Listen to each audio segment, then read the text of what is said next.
नमस्कार, आपण बघत आहात क्राईमनामा महाराष्ट्र न्यूज। जर आपण चॅनलवर नवीन असाल तर कृपया चॅनल सबस्क्राइब करा, व्हिडिओ जास्तीत जास्त शेअर करा, बेल आयकॉन जरूर दाबा, यामुळे आमचे नवीन व्हिडिओ तुमच्यापर्यंत त्वरित पोहोचतील।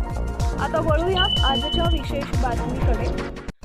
सदर बाजार पोलिसांची मोठी कारवाई, 2,95,000चा मुद्देमाल जप्त, 2 आरोपी अटकेत। जालना शहरातील सदर बाजार पोलीस ठाण्याच्या हद्दीत पोलिसांनी मोठी कारवाई करत तब्बल 2,95,000 रुपयांचा मुद्देमाल जप्त केला असून 2 आरोपींना अटक करण्यात आली आहे। या कारवाईत चोरीस गेलेली मोटरसायकल, 3 जिवंत काडतूस, 1 मोटरसायकल व 2 मोबाईल फोन हस्तगत करण्यात आले आहेत।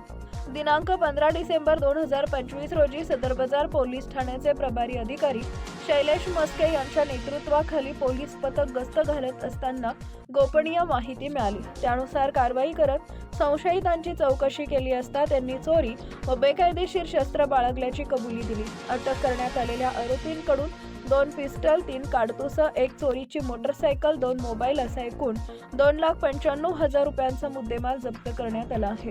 या प्रकरणी भारतीय शस्त्र कायद्यासंबंधित कलमान्वये गुन्हा दाखल करण्यात आलाय। पुढील तपास सदर बाजार पोलीस करत आहेत।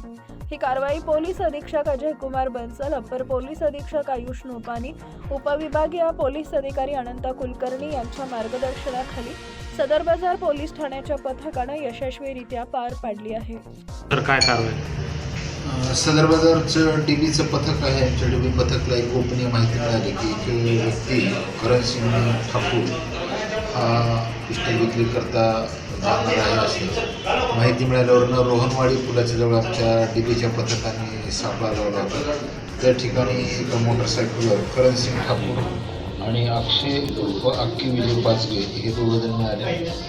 तर करणसिंग ठाकूरच्या कमरेला एक पिस्टल मिळाली, गावठी कट्टा, तो आम्ही जप्त केला आणि त्याला इंट्रोगेशन केल्यानंतर त्याने अजून एक गावठी कट्टा त्याच्या घरी असल्याचं सांगितलं। त्या घर झडतीमध्ये मग तो अजून एक कट्टा आपण जप्त केलेला आहे। 2 पिस्टल आणि राऊंड आपण जप्त केलेले आहेत का आणि दोन्ही आरोपींना आपण अटक केलेली आहे। या प्रकारची कारवाई त्याच्याकडे अजून इंट्रोगेशन चालू आहे।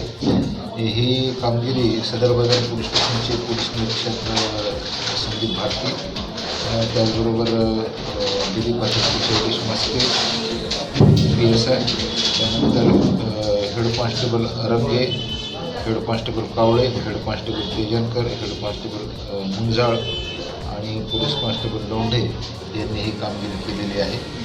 त्यांच्याकडे अजून इंट्रोगेशन चालू आहे। त्यांनी ह्या पिस्टल्स कुठून आणल्या आणि त्या नेमक्या कोणाला विक्री करण्याकरता जात होते याबद्दलही आम्ही त्याची माहिती घेत आहोत। डिटेल इंट्रोगेशन सुरू आहे।